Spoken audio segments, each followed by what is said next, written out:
Titans Global. Let's go. Started with a vision, two voices in the mix. Max and Link together, building something that'll stick. Every episode we drop, yeah, we're reaching new heights. Titans Global on the map, burning bright every night. From the first recording session to the fans that tune in, we've been grinding every day, yeah, we're destined to win. Titans Global, that's the name, that's the brand, we the fans. Speaking truth through the microphone, messages that we send. Titans Global, that's the movement. Titans Global, feel the power. Titans Global, we keep pushing. Titans Global, this our hour. Titans Global, Max and Link. Titans stronger than you think. Titans Global, that's the way. Titans Global, every single day.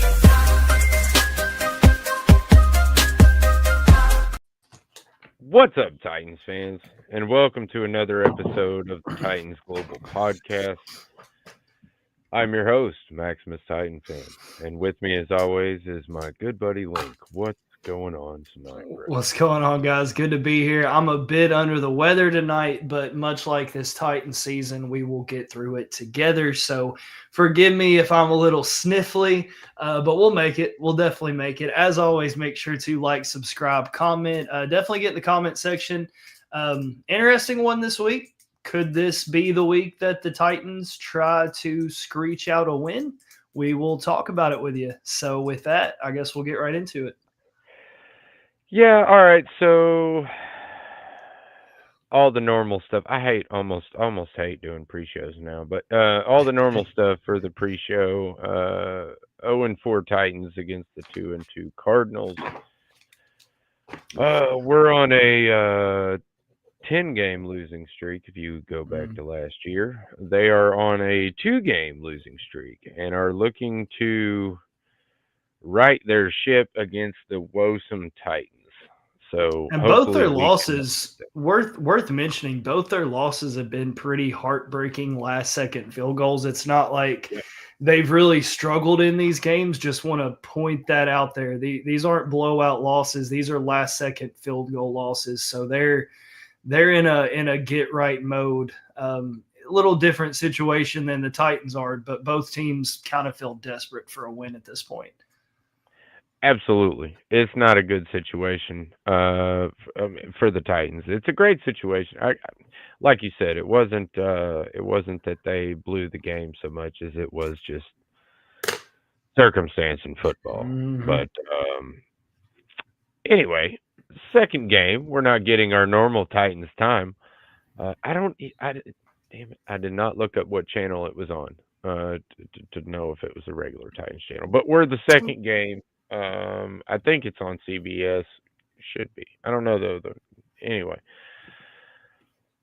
7.5 point favorite. 305 CBS kid. Yep. CBS. Yeah, that's what I thought. it's 7.5 point favorite to the Cardinals. Mm-hmm.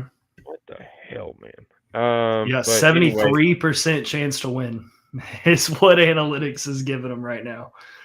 I mean, I can't disagree with him right Hard now, to argue with. Yeah. Yeah, I was going to say.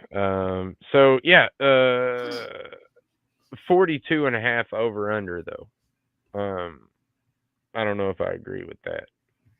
But I guess we'll get to all that with the the final say with the score predictions and all that. Injury report. Let's go over the injury reports for the Cardinals. Other than who on IR, we'll talk about a little bit of that later. But right now, it's just Darius Robinson. Yeah. Mm-hmm. Chest injury, first round draft pick, rookie, defensive end, I think he is. Mm-hmm. He hasn't played very much this season, so I don't expect him to play now.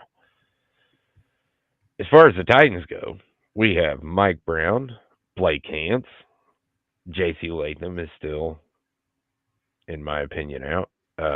Bryce Oliver. And Kevin Winston's probably going to be out again, even though he was limited all week. But the ones that kind of get... and Tajay Spears. We have to mention him now because he's back from IR, but I don't think he plays because right before we came on the show, Mims got elevated. So right now, I think Brown, Hance, Latham, Bryce Oliver, Tajay Spears, and Kevin Winston are all out. Zeitler's probably going to play. James Lynch is probably going to play. Calvin Ridley, however, I think is a 50-50 right now. I think you could flip a coin and probably predict whether Calvin Ridley is going to play tomorrow or not.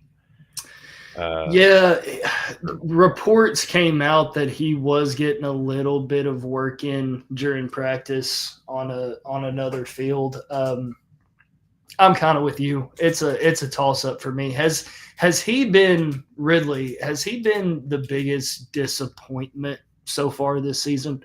Whether it's injuries, whether it's drops, just in your opinion, is he the biggest letdown going into this year? Well, I mean, I have two really big letdowns. One isn't anybody's fault. Well, three actually. Well, one really isn't anybody's fault, and that's J.C. Latham's injury. But other than that, yeah, he is the biggest letdown on offense for sure.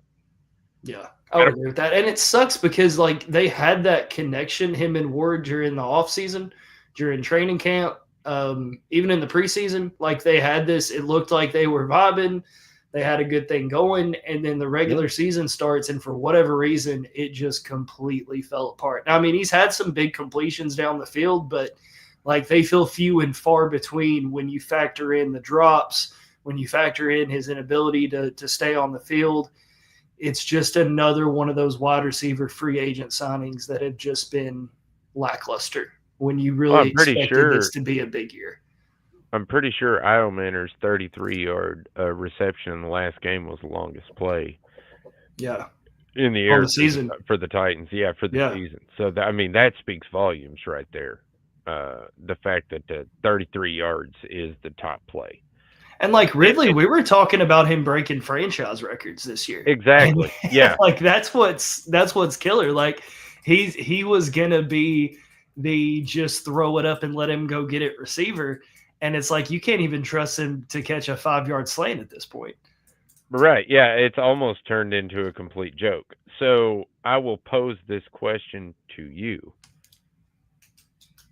Are we in better shape this week? Or do you think we're in a better place this week if Calvin Ridley doesn't play?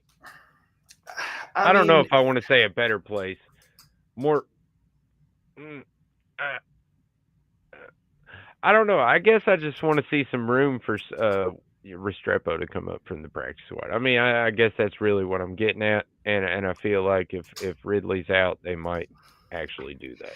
I mean, I feel like, yes, I agree with you. If he's out, I think they definitely go that route. But I mean, you're 0-4. Like theoretically, your season is still alive. You want your best playmakers on the field. Calvin Ridley, despite his falling short for these first 4 games, like he still gives you your best chance to win, in my opinion, which is crazy to say, but like the dude's done it, you know? So I agree with you to an extent. I do want to see some of the younger guys. I mean, the fact that Tyler Lockett is still getting more offensive snaps than DK, like I don't, whatever. But either way, like I think if we're sitting here week 7, week 8, and we're still winless or like in the 1-win situation, I think that's more of the time to start resting guys like Ridley and throw in, DK and bring up Restrepo and go that route. I just think at 0-4, and believe me, like I'm one of the more negative people certainly on this show, if not as a Titans fan, but technically your season's still alive. So if Ridley can go, if he's 90%, I still think a 90% Calvin Ridley gives you a better chance to win than 100% Restrepo, which sucks because I know he's kind of dropped the ball, literally dropped the ball through the first 4 games of the season, but you've got to think that a veteran like Ridley who's done this before can fix that. You know what I'm saying? I mean, that's the hope at least. So we'll see what happens. But yeah, I mean, if he's not able to go, if he's not healthy, then I certainly think guys like DK and guys like Restrepo should get the call more than, say, guys like Lockett. Like, that's just my opinion. Yeah, all right. So that's a beautiful transition. So let's just keep on rolling on to my big big thing of the night, and I'll be honest with you, I was thinking about this all day at work. I was like, I'm gonna go home, I'm gonna be like hardcore, I'm gonna look up a bunch of stats on our receivers, and I'm gonna prove that out of all the pass catchers, Helm should be getting more because he's not, and I don't understand it. And by the stats, I'm not gonna lie, Helm does stand out to you. But another person that stand out to me was not expected, and let me get to that. So like Elic Aomanor, I'm still Iomanor. trying to There get you used go. to that. Yeah, Me too, bro. Me too. 23 targets, 12 receptions. So his target to reception ratio is like 52%. And 128 passing snaps and 151 yards. He's the number one receiver right now according to the stats. Ridley is 23 targets and 10 receptions, which is about a 38% target to reception ratio. You see that number drops a lot there. Chig, who I thought was going to be one of the ones with a really low number, actually surprised me when I looked up his stats at 19 targets and 13 receptions, putting him at about a 66% target to reception ratio. Lockett, this is the one I really wanted to prove a point on, and it did not prove my point as well as I wanted to, but Lockett has 11 targets out of 107 snaps. That's ridiculous, by the way. 6 receptions for 46 yards, 52%. But the big one is Helm. Just like I said, 8 receptions 8 targets, 7 receptions. That is a 96% target to reception ratio on 55 passing snaps. He's the only person other than Van Jefferson that has 2-digit passing snaps. Everybody else has over 100, which is, I mean, when you're looking at Illick, okay, sure, makes sense. Calvin, yeah, that's supposed to be your number one guy. Makes sense. Chig, I guess it makes sense. He's supposed to be the number one tight end, but that one's insane talent to me, evaluation. Though. Yeah, that's I insane agree. to me. 19 targets for Chig when Gunner's sitting there at 8 just blows my mind. Like that just absolutely blows my mind. I don't, and like it's not like Gunner Helm has done anything to warrant less snaps, and it's not like Chig has done anything to warrant more snaps. Like I just going into this season, I expected Gunner Helm to kind of take the reins at tight end 1, and I feel like he's done that. But for some god unknown reason, they keep throwing the ball and putting Chig in these situations. So I don't even know what to say about that. I mean, I'm at a loss. I'm at a loss. Yeah, and I'll be honest with you. I mean, Chig does have more receptions or more yardage than Helm does, but he has double the targets. Yeah. And he has more receptions. I mean, almost double the receptions. So it makes sense that he would have more yards. But when you look at the averages, yeah, Helm is killing it. And I even predicted that Gunnar Helm would be the number one tight end before October. And here we are, October 2nd, and Gunnar Helm, for some reason, even though he is performing like a number one or better than our number one, he's still being held back like a number 2. And I don't understand that, because it's not like you can say, well, Chig is just a really badass blocker, man. Chig can just block up a storm. No, he can't. He can't. Yeah, he can't block a wet paper bag, bro. So I really don't understand why Helm isn't getting more action. Another stat that I'll throw out there, and I don't think you mentioned this, but so Chig, 19 targets, 13 catches, 124 yards. 5 of those have been for first down.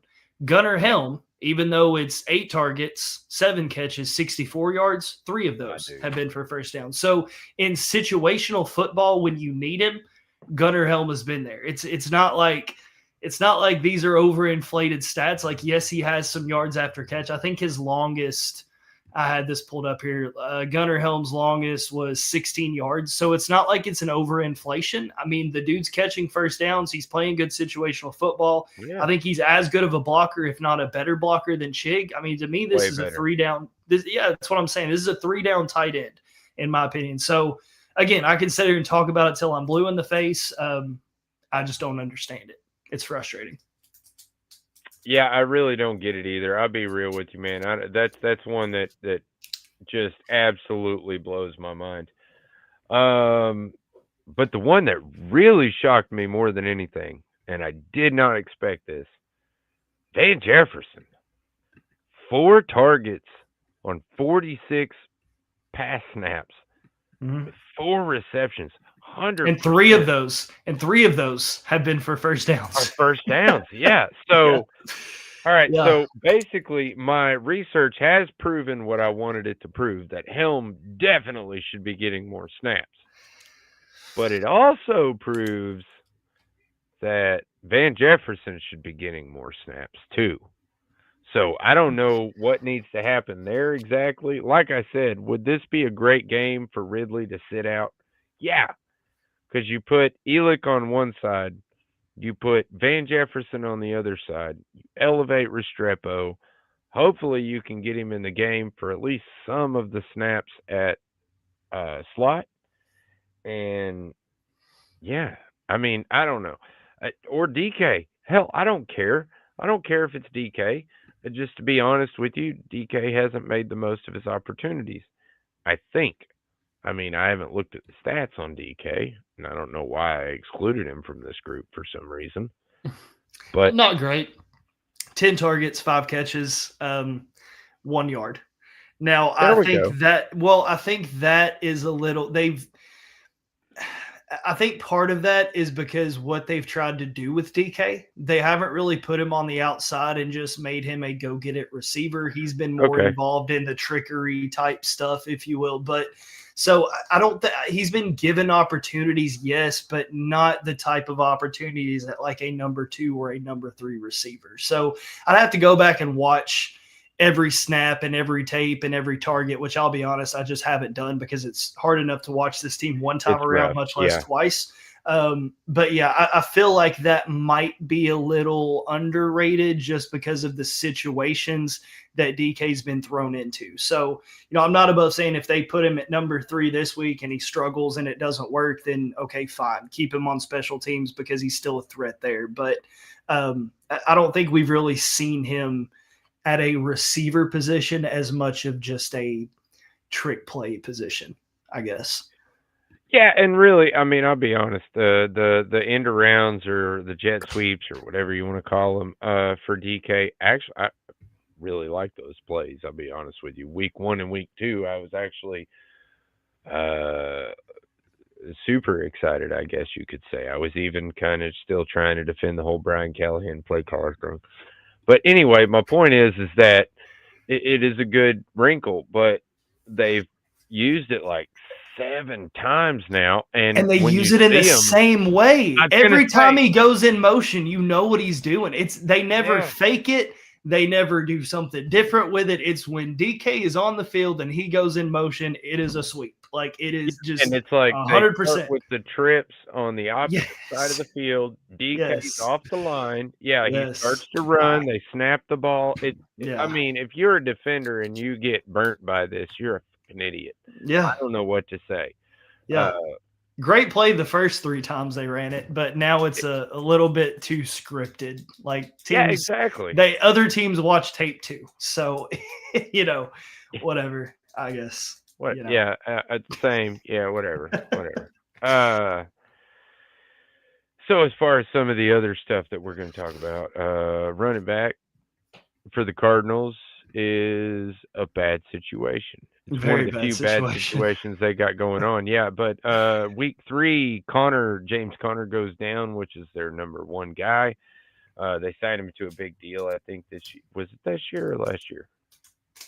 I don't remember. I think it was this year. That sounds right. I think it was this year. Yeah, but anyway, Trey Benson went down the very next week, which was the backup, and now he's on IR too. So it looks like we're gonna get Amari DeMarcado. Thank you for not making me try to do that, and Michael Carter.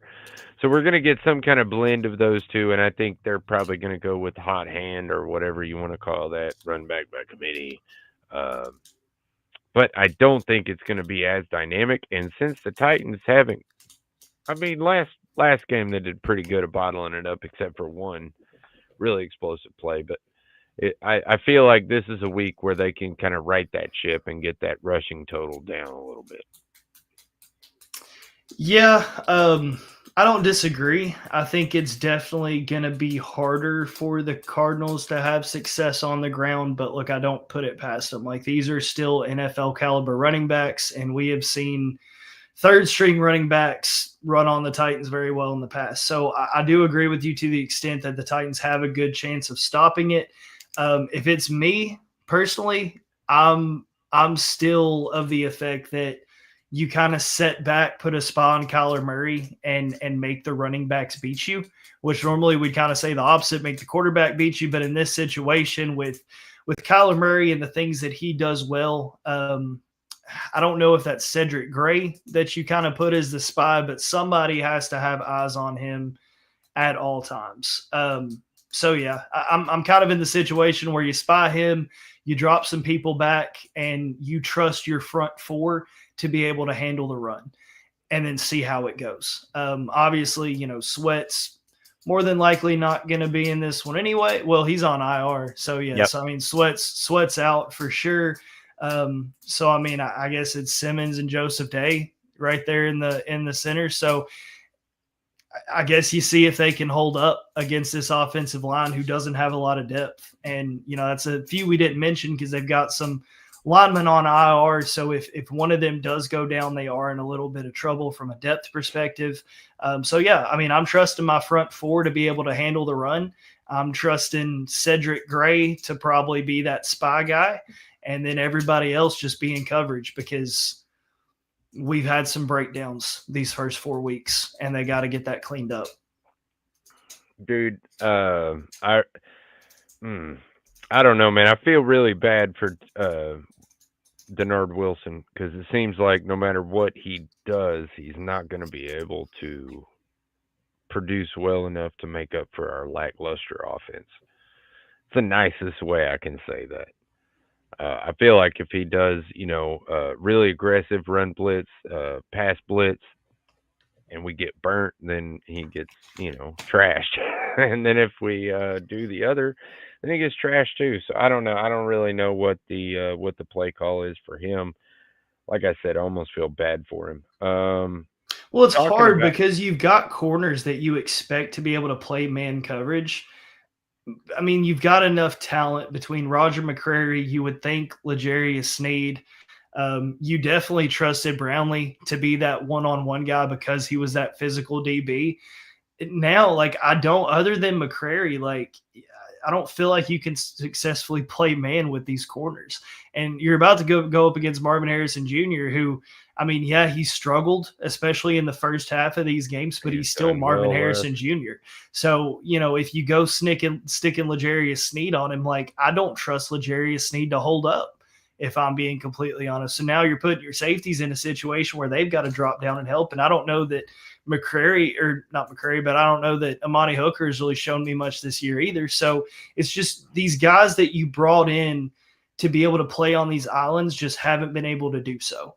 And it's frustrating, but when you can't line up one-on-one and you've got to go into these zones, now you're going up against the Cardinals where Kyler's strength is being able to move the pocket and move the ball. And if you're dropping back in these zones, he's going to take off and run.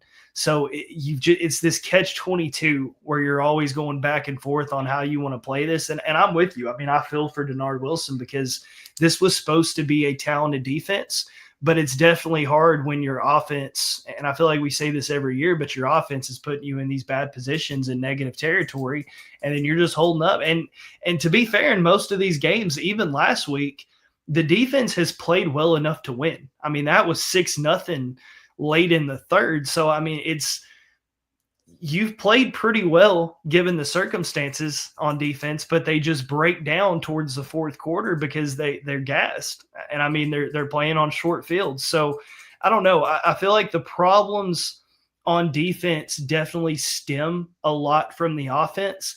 And if the defense is going to be successful this year, it's going to take an offensive effort and they have to be successful. That's the only way this team starts to find success is if they can play complementary football and play off of each other. And we just haven't seen that to this point. Yeah, like I said, I feel for Denard Wilson, man. And the man, yeah, and like you said, Marvin Harrison Jr. hasn't been great this season, but he was pretty good last week. He looked like he's starting to get a little comfortable. And Snead, as much crap as I give Snead, I will say that pressure cures everything on defense. If you're weak somewhere in coverage or something like that, the pressure can really make up for that. You get the Yeah. quarterback kind of scared, you get in his head, even if you're not hitting him, still getting in his face. Not, let me rephrase that. Even if you're not sacking him, but you're hitting him, getting in his face, moving him off his spot, that kind of thing can really affect the way the coverage looks or the cover guys look. So the fact that we have absolutely no pressure coming from anywhere is a huge problem, and it's even a bigger problem for people like Snead and we'll say Darrell Baker, who cannot cover these guys for more than we'll say 5 seconds. Hell, Snead can't cover a guy for more than 10 yards. So No. I don't know, man. I concede a little bit to that, but I just don't buy the fact that the pressure is all the problem. I mean, yes, pressure helps, but so does the other way around. I mean, there are a lot of times you say, "Oh, well, that was a coverage sack," and it's because your guys are covered so well that you give the defensive line plenty of time to get to the quarterback. I don't know. I just complimentary football, though. That's what they were talking about. Yeah, and it does go hand in hand. I mean, 4 sacks through 4 games is not enough, especially when you have a defense that was supposed to be much more talented, much better, much improved. 4 sacks is not enough, and one of those is because Jeffrey Simmons just took the snap essentially, and watching that play back is actually pretty hilarious because you saw what the Texans were trying to do, which was run left, and everybody was supposed to shift left. But then you had the one guy in the middle that shifted right and blocked his own player. So yeah, kind of hilarious watching that back. But I say that to say, without stuff like that happening, this defense is not nearly good enough at finding pressure. Not nearly good enough. I mean, well, I don't know. Have we not given up is the wrong word. Where are we at on Femi at this point? Because I'm of the mind of wait and see, like let him settle in. I get it, but we're 4 weeks in, and I'm just not seeing improvement. So I know it. I don't know. What's your opinion there? I'll be real honest with you. I don't like him as a second round draft pick. Me either. If he was like a third or fourth round draft pick, okay, I get that because you're looking at and he is super explosive. I put out the video. I think it was today where Femi moves CJ off his mark, and then Key comes in and cleans it up. Key just happened to be in the right spot at the right time. Otherwise, give that play another 0.7 seconds, and Femi would have had his first sack.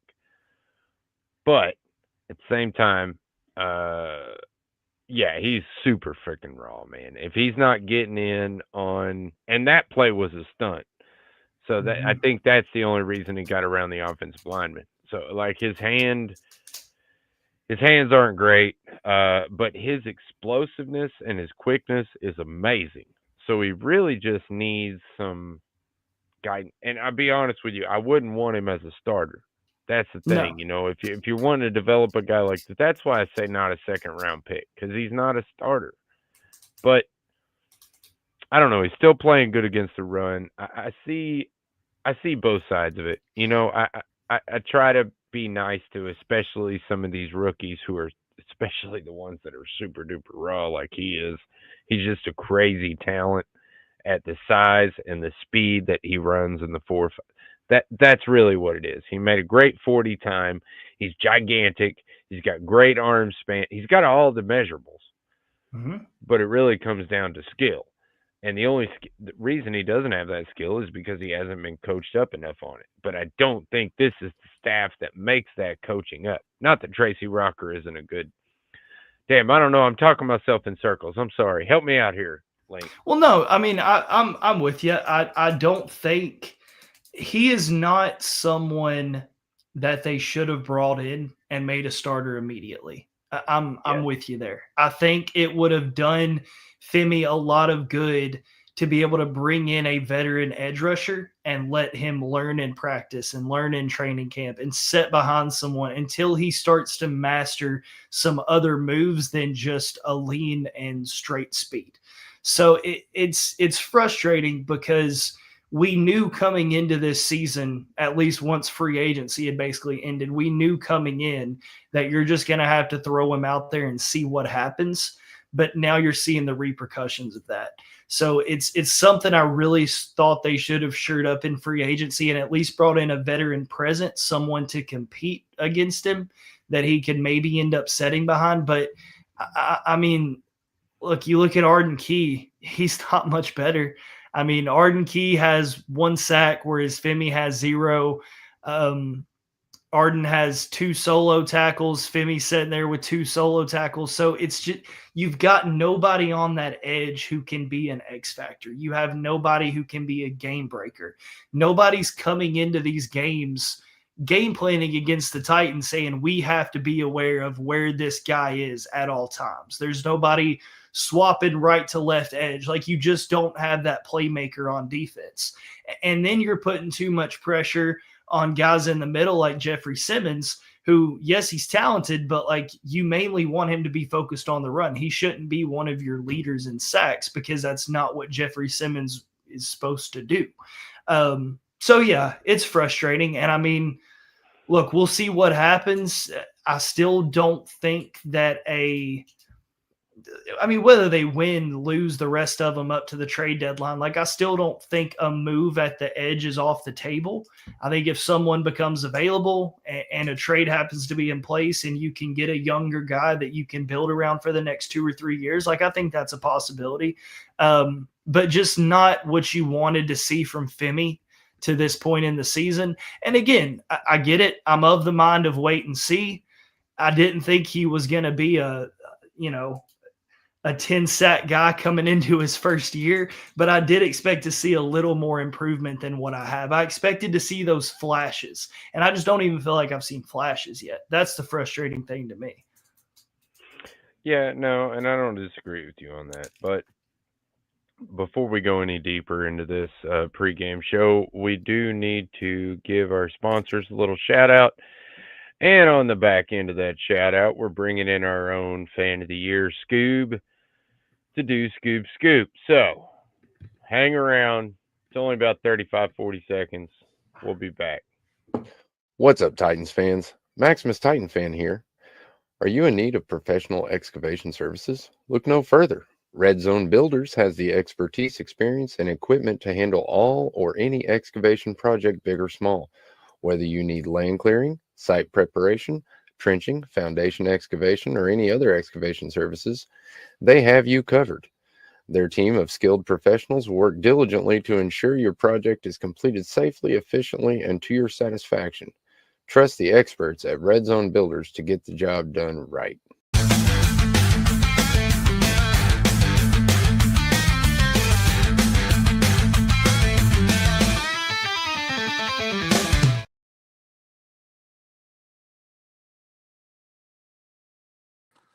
How's everybody doing tonight? Max, Link, Titans fans. I hope everybody's having a good night. Had to switch up my location tonight because I'm dog sitting my doggies. The wife is a little busy tonight, so I had to move my location. But tonight I want to talk about the 5 things I think the Titans need to do to win the game tonight. Oh, not tonight, Sunday. But tonight I'm going to tell you what I feel like they need to do to win. So the first thing we need to do for a victory is play some very clean defense. And they started playing a little cleaner last week, but we need to really play cleaner and figure out a way to get some pressure. The second thing is we need our wide receivers to figure out a way to hold on to the ball for a little bit there. All the drops are getting a little ridiculous, and they need to figure that out. I know it's probably Cam and the wide receivers, but they got to figure that out. The third thing is these penalties on offense. Every time we get some kind of good momentum, something happens, and we're going back. We're going back. Another thing, third downs.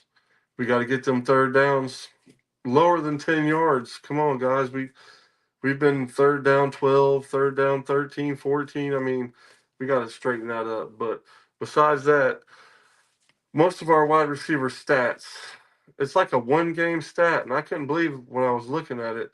We're 4 games into the season, and our wide receivers have like 10 catches for 140 yards. That should be a one-game stat, not a 4-game stat. So hopefully we can get this offense opened up.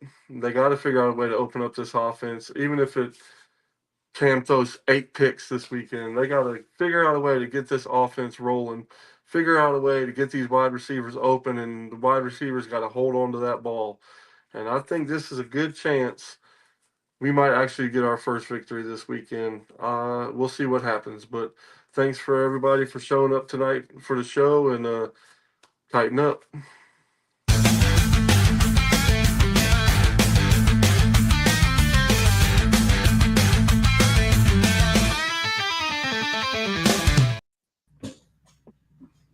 That was good, Scoob. Appreciate it. And I agree with trying to you. get better. If we do all 5 of those things, we should win. And I think I it's a hope so, winnable man. game.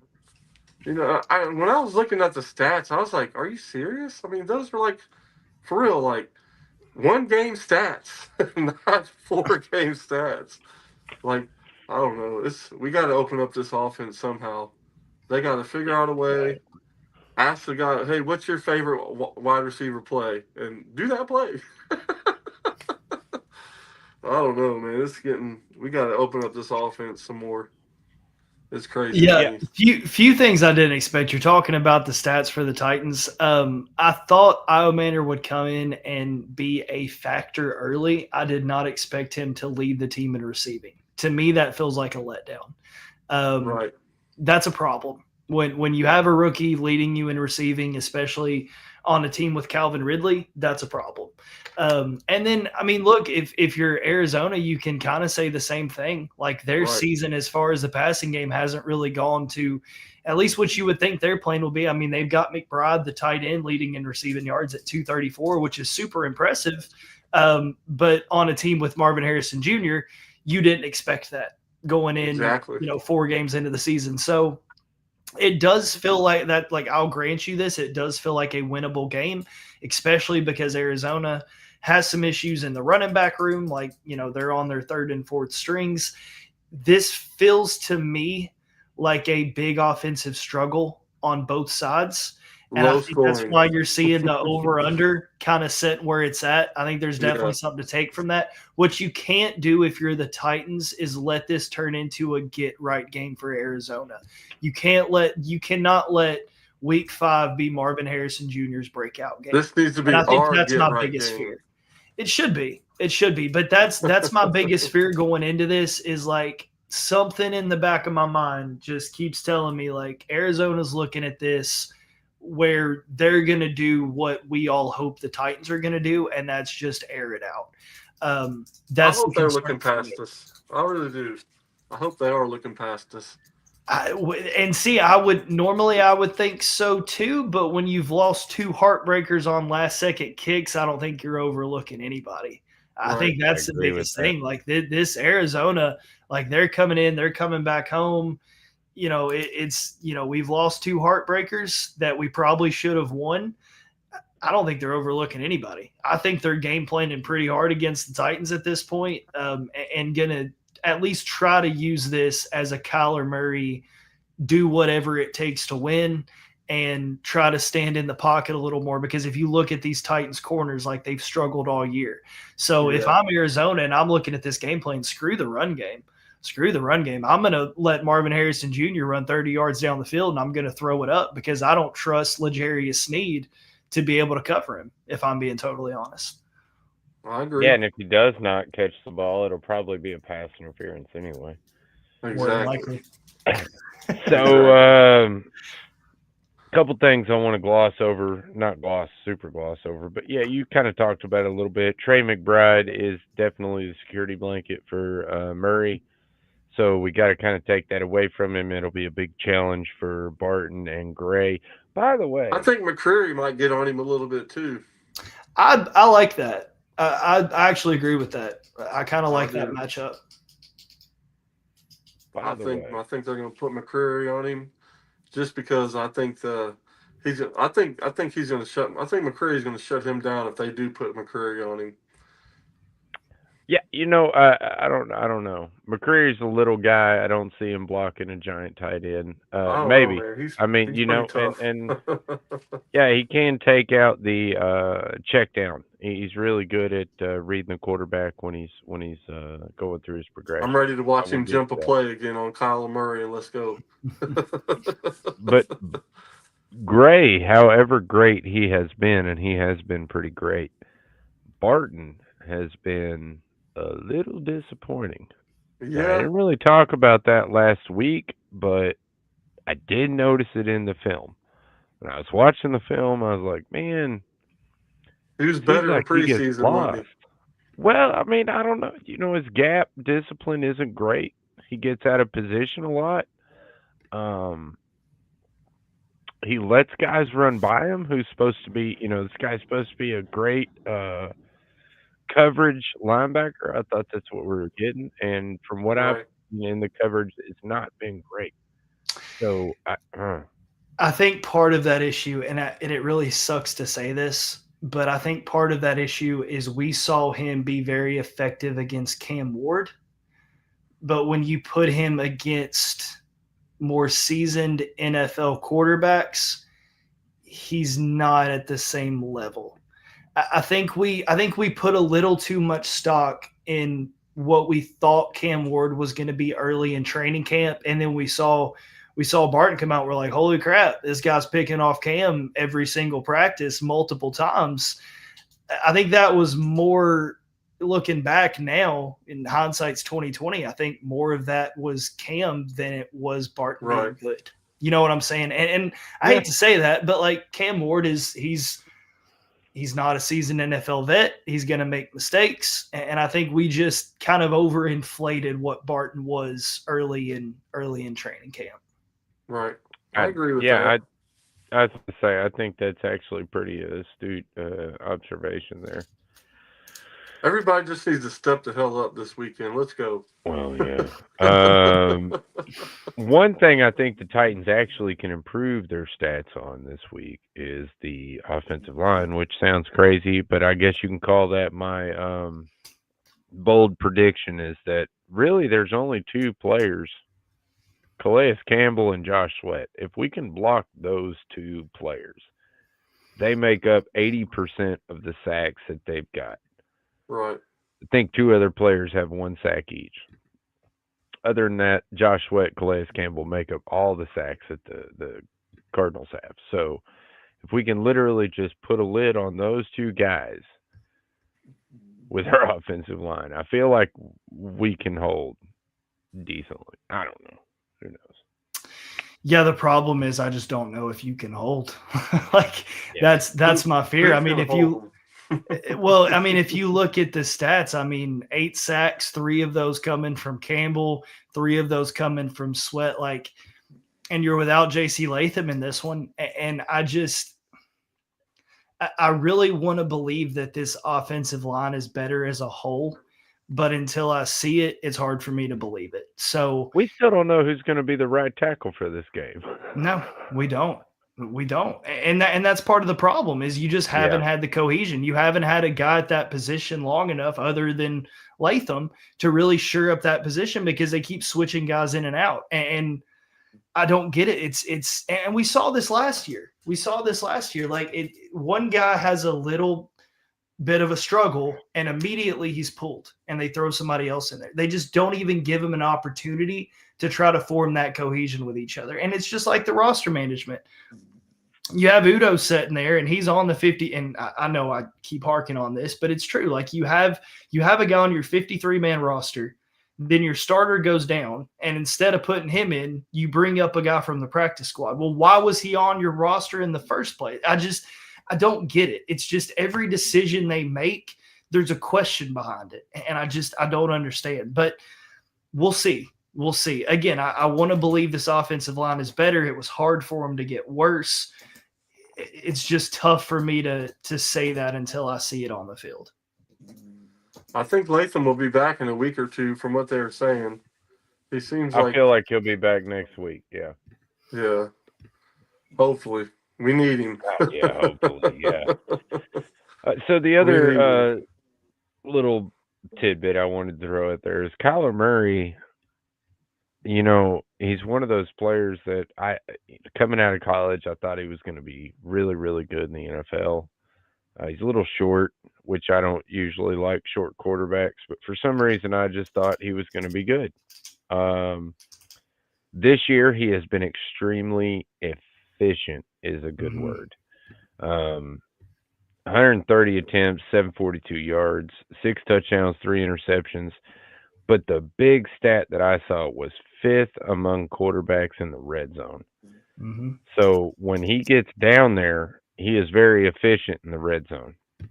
Yeah. And the Titans, I think, are 27th in the league, red zone touchdowns allowed or something like that. So we're not exactly great working on that. So, I think that is going to be a big thing to watch this week. I think Kyler Murray is finally starting to click a little bit with the NFL, and maybe it's just the receivers that he's got right now with, like I said, the security blanket of Trey McBride and Marvin Harrison Jr. finally starting to show what he's doing this year. I don't know. It's going to be an interesting game, but I think Kyler Murray is a big part of it. And I think if we can make him a little uneasy, it'll be better. But with the way he scrambles and extends plays, I don't know. I think it's going to be a tall task for the Titans. Right. Yeah, Hopefully we've they seen. just wait one more week to get right. We've seen Kyler Murray definitely improve this year as far as the time that the ball's out of his hands. I think he's trusting his first read a lot more. And if you're Cam Ward, I'm looking at this like Kyler is a guy that I think he can learn from a little bit. I'm not saying Kyler's anywhere near the best quarterback in the league, but he's got this really good understanding, especially of this year. Like you said, efficiency. He knows when to stand in the pocket and get the ball out, and then he knows when to move the pocket and use his legs. That's something that Cam is still trying to learn. I feel like a lot of times he moves the pocket a little too early, which I don't blame him because this offensive line breaks down pretty often. But even when it's not breaking down, he kind of gets those quick feet, and he wants to move around quicker than probably what he should a lot of the time. So, if you look at Kyle, and especially with the off-platform stuff, the sidearm throws, I mean, this dude was a number 9 overall draft pick in the MLB. Like he has those different arm angles. He can get the ball out a lot of different ways. And in a lot of that same way, Cam Ward is similar. So, yeah, I mean, I think this is going to be a battle of which quarterback can be the most efficient through these first 4 games. Sources would definitely point to Kyler Murray, but Cam Ward, if he can get a little more comfortable in the pocket, if he can find the right time to move around, find the right time to use his legs, a lot like Kyler's done this season, I think this could turn into a little bit of a battle between these two guys. Sorry, I was giggling at what the people are actually commenting, not what you said. No, you're good. So last thing I really want to talk about tonight, because we've got a few minutes left here in the show, and I'm glad we do because I wanted to talk about Brian Callahan. Do we have to? Yes, we do. And the reason is because Twitter is full of people that just, I don't want to call them dumb, but we'll just say ignorant, because that's not really a bash. I try to teach people about grammar all the time and words and what they mean.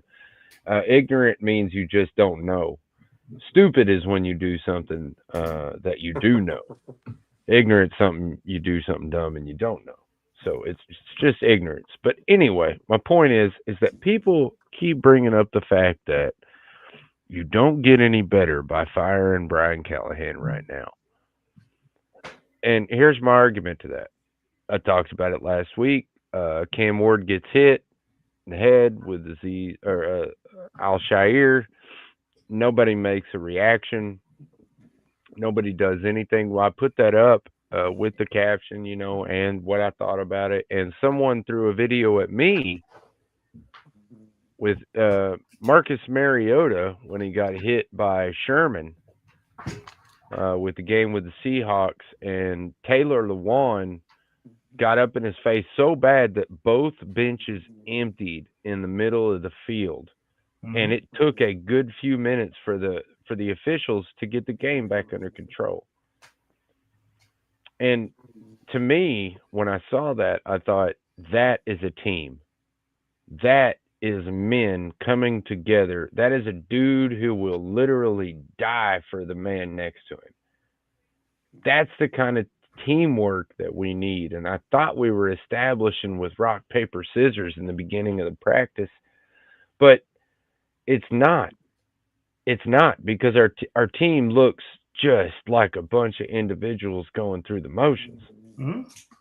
So I say again, does firing Brian Callahan help your team at this stage? And I think yes, because he has clearly shown us that he is not a motivator of men.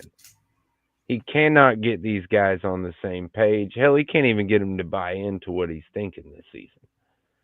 So I feel like that is the answer to the question. Yes, no, firing Brian Callahan does help your team, because you get somebody in there like Fassel who can actually motivate people to play better than what they're supposed to, which is why, by the way, we all loved Mike Vrabel.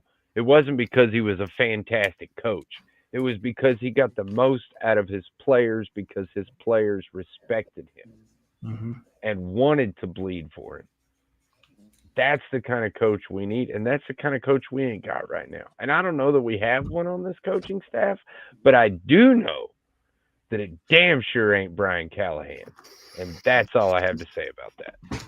I'll push back a little here. And look, we all know, anybody who's watched the show knows, I have been very, very, very, very critical of this coaching staff since last year. I didn't think Callahan should have a job going into week 1. However, when we talk about, let's take that play, for example, the one where Ward's hitting the head, and, we talk about Lewan and what he did when Mariota was here. You don't have a Lewan. You just don't. J.C. Latham's not that dude. He's not on the field anyway. Skoronski's just not that dude. He's not your vocal, I'm going to go fight somebody guy. Cushenberry's too old to be doing that crap. Zeitler, if he's you just don't have those dudes. And if anybody is that dude, it's your guys like Cam Ward. But it's hard for Cam Ward to be a vocal leader because Cam Ward hasn't won a game in the NFL yet. So at this point, I don't know. I agree with you to the extent that Callahan is not a motivator. He's not someone that I feel like this team is ready to go to war for. However, I don't think you have one of those on staff. And if you do fire Callahan right now, which I'm not saying you shouldn't, but if you fire Callahan right now, we've already seen your play calling isn't going to improve. Your roster's not going to improve. I don't think your scheme's going to improve. So do you get a better motivator? Maybe. But I can see both sides of fire him now, get it over with, bring somebody else in, and also, what's the point? I can see both sides to it. And that really sucks to say. And again, I don't think Callahan should be the head coach of this team. However, the people say that they don't get better. I can at least see their argument, if that makes sense, because you have a lot more problems than a head coach. You have a lot more problems than not having a Taylor Lewan-like player on this team. You've got major serious issues that, in my opinion, starts at the ownership level. And look, I don't think there's a coach sitting at home right now, i.e. Mike McCarthy, who's looking at this Titans team saying, man, if Callahan's gone, that's where I want to go. Like, I'm picking up the phone tomorrow. Like, nobody wants this job right now. I don't feel like. I mean, if I had my pick of the litter, I'm not taking the Titans coaching job. So I guess from an ownership perspective, it's just a ride it out and wait and see kind of thing, just for lack of a better option. But I don't know that either situation is right. I don't know that firing him is the right answer. I don't know that keeping is the right answer.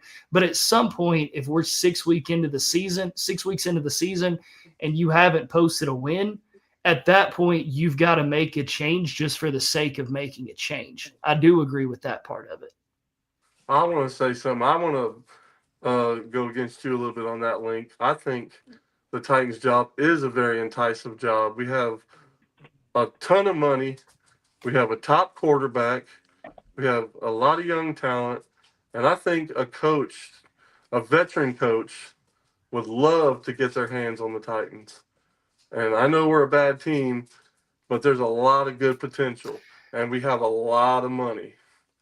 And I think Borgonzi, a lot of people are putting a blame on Borgonzi for all the past Titan stuff. And if you look at what he's done this year, he's the man I think is going to take us in the right direction. But I do think a head coach would love to coach the Titans. I agree. I agree with the money. I agree with the talent. I agree with the future being a bright spot of this team. But I think a lot of coaches out there would look at this and say that the organization as a whole is in so much disarray, and we've seen so much inconsistencies from ownership that's what would scare me. And because look, we've cycled through GMs, we've cycled through a GM and a coach for the last 4 years. Nobody's been able to bring in their guy, if you will, because Callahan wasn't Borgonzi's guy. Borgonzi wasn't Callahan's guy. Carthon wasn't.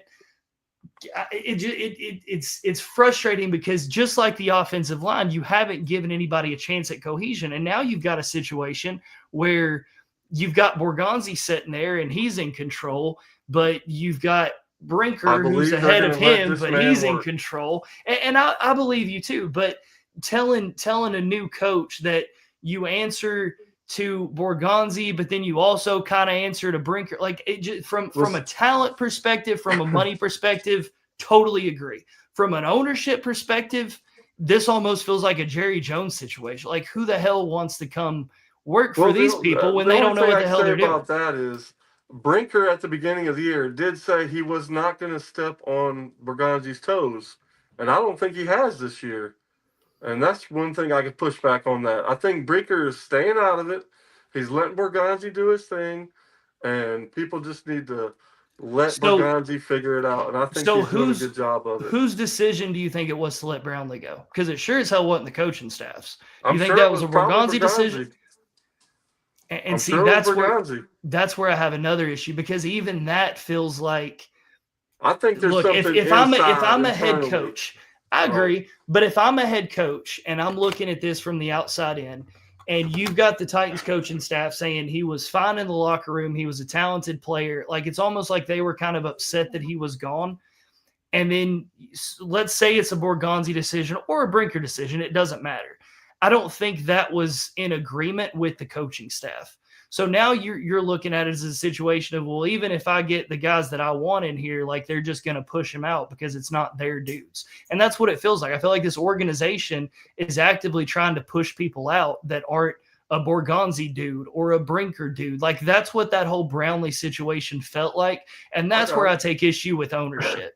And that's what, as a head coach, that's what would scare me is how much control, how much roster management, and am I even going to be involved in? That's the issue to me. And maybe they felt like, I mean, because Brownlee was getting a lot of penalties. I don't know. You know, maybe they felt like he wasn't going to get better. I don't know, but yeah, and I agree with this. I think Brinker, I feel like he's a lot more involved than what we want to believe. And even that's a weird situation because Brinker was hired by Carthon. So what did Brinker do to outlast Carthon. Like, why was Carthon let go, Right. but Brinker was essentially promoted? Like, that feels almost like an undercut. So the whole thing, like that's why I say, yes, you're getting a new stadium. Yes, you have a rookie quarterback. Yes, you're probably going to get a top pick. Yes, the money's going to be good. But do you want to deal with the bull crap that goes along with it? Do you want to deal with an owner who doesn't really seem to care that much about the football side of things? Do you want to get in this little thing with Borgonzi and Brinker and who's in control and who has final say? Like, the disorganization is what would scare me as someone on the outside looking in. But hey, it's an NFL head coaching job. Somebody's going to take it. You know what I'm saying? Like, at the end of the day, somebody's going to take it. I feel like the disorganization isn't as bad as it was previously. I feel like they said at the beginning of the year, this is what's going to happen. And if you think about it, that's what's happened. There hasn't really been a lot of disorganization this year. They've pretty much done what they said they were going to do the whole season. Okay, so you guys have covered a lot of ground since I've gotten to speak. So this is my turn now. But no, I'm joking. Go ahead. You're good. As far as the Brinker and Borgonzi relationship, I do think that Brinker has a lot of influence on what Borgonzi does because he is higher in the food chain. So it's basically like saying to your boss, I think you're wrong. And not to say that I don't say that to my boss, because I do on a regular basis. But the difference is that, you know, I have been in my status or whatever you want to call it for over 10 years. And me and my boss have created a repertoire to where he knows if I challenge his word, I feel pretty freaking confident in what I'm saying. And he should at least take heed to what I'm saying because I am good at what I do. So with that in mind, though, if my boss then says something to the contrary of that, I do not fight him on that. At that point, I say, you know what? I'll let you either be right or fail on your own. So there's that. Secondly, though, to go back to the coaching spot point, I think this is a very alluring job. It's all right, Scoob. He can be part of the show too. It's a very alluring job for me. If I'm a head coach, because like you mentioned, we have Cam Ward, young quarterback, lots of potential. We got B, massive amount of cap space next year. And C, if we keep playing like we do, we're going to have a really high draft pick. And all three of those things equals interest. And if nothing else, someone like Mike McCarthy, who has maybe some question marks on him from his time in Dallas, could come in, right the ship of an organization that looks completely distraught. And then what kind of a coach would he be looked at? And how many years would he be given of grace because he turned us around immediately?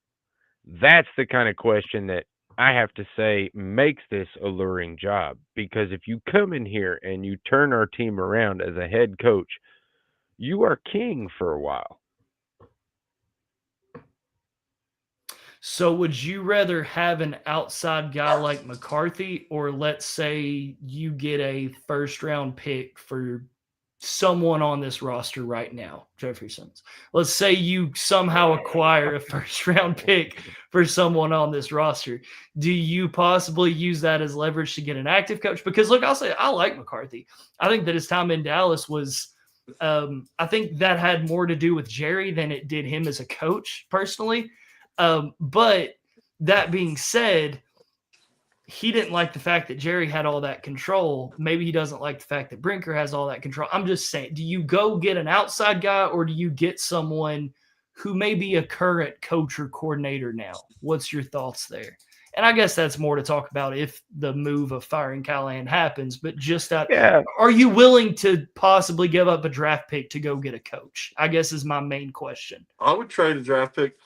I think it's time for a coach because we've had too many first-time coaches in a while, and I think I don't know. I feel like we just need to get a guy that's a little gritty and has some experience, Yeah, let me go ahead. So we're all in agreement. We would give a trade pick. We would give a draft pick for a coach. Absolutely, okay, absolutely. Cool. All right, so but let's go ahead and clear the slate right now. I don't want John Gruden. No. There are a few I don't want on that list, but there are very few I don't want. I would rather do with it. I don't know exactly how to say that. I don't want any of the coaches from Miami.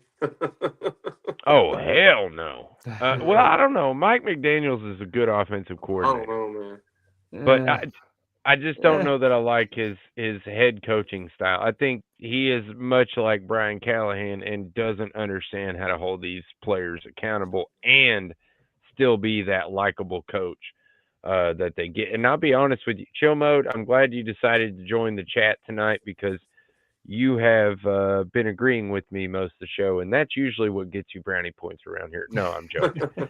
Say what you want because I really want, and yeah, and I agree. I think Brinker, like I said, I think he has a lot of influence on this. I don't think he's making moves as, you are going to do this and that's why you're going to do it. But I also think that, like I said, the dynamic between the two is kind of like a boss and a manager.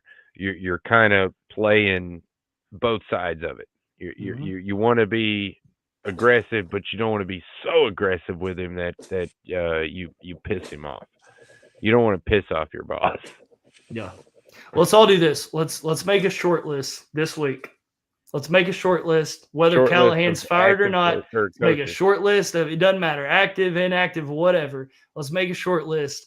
We'll hit this back next week and kind of see where we all fall. I don't even want to talk about it before. We just come in with a short list on the next show. We'll figure it out. But real quick, who would you trade a first-round pick for? Yes. Yep. And I'm not even ready to answer that yet. I need to do a little more research before. But before we go, real quick, rapid fire score prediction. It wouldn't. Oh yeah, we didn't do that. Yeah, we didn't do the over under, none of the betting stuff. But yeah. Let's see. I'll be honest with you. I don't see the Titans winning this game. Oof. I think it's a winnable game, but I don't see the Titans winning this game, damn it. So I'm going to guess something like 17-24. So still the over, though. I think both teams are going to score under 21. So I'm going to put out a close game, under 21 for both teams. And Titans win 2017 Titans. Ooh. He's going to make a game-winning field goal, and we're going to get our first victory. Okay. You know what? Take the over. This is a get-right game for the Cardinals. Let's go. I love that. Look at Link being the positive guy. For the Cardinals. This is a get-right game for the Cardinals. Cardinals. Unfortunately. Unfortunately. But I will say this. I think this game comes down to third down percentage. If you look at the Cardinals, their efficiency is 38%. Their opponents is 34%. Tennessee's sitting right around that. The only chance Tennessee has in this one is to stay ahead of the sticks. They can't get penalties. Scoob mentioned this earlier. You can't be in those third and long situations. Yeah, whoever wins the third down battle, I feel like has the best shot at winning this game. But for me, this does feel like a little bit of a get-right game for the Cardinals. Even without their running backs, I like Marvin Harrison Jr. in this game. If he's available for fantasy, probably going to pick this dude up. So give me the over. Give me the Cardinals 28-17. 28? Woo. Yep. Man. Yep. I just don't think – I think the Cardinals come out hot in this one. and I don't think the Titans are able to keep up. I think it's close at halftime, but I think we see the same thing we've seen in the first 4 games. Once we get to that fourth quarter, I think they start to wear on this defense and pull away. I think turnover battle and third down percentage is going to decide this one. I agree with that. Yep. Yeah, I think that's definitely pretty agree. good, you guys. Bold Anything prediction? y'all want to? Interception go for for a it. touchdown. McCreary. Oh, Ooh, interesting. Yeah, that's my bold Okay. prediction. Max, you got McCreary one? kick for a Throw one out touchdown. there.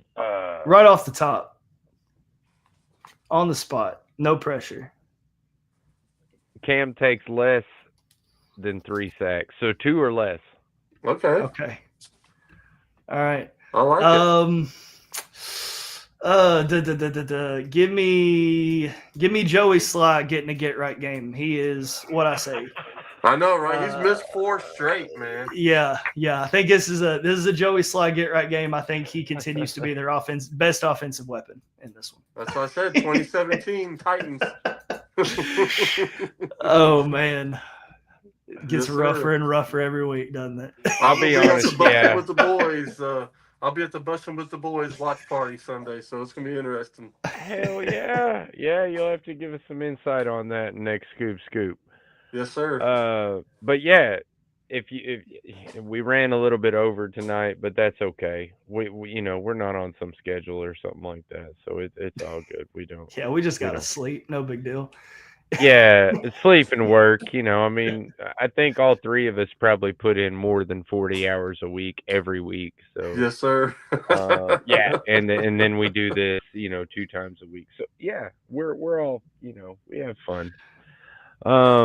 But yeah, thank you for hanging out with us tonight. Sorry about the Titans Global dogs. Podcast. It's great. I had the cats last week, so it's our last show. It's all good, man. But yeah, Titans Global Podcast. We're basically everywhere we get your social You better media. So subscribe and you better follow. That's right. Like, follow, share, all that good stuff. We appreciate you guys. I guess until next time, which would be Monday after the show. Tighten up. Peace out. Peace out.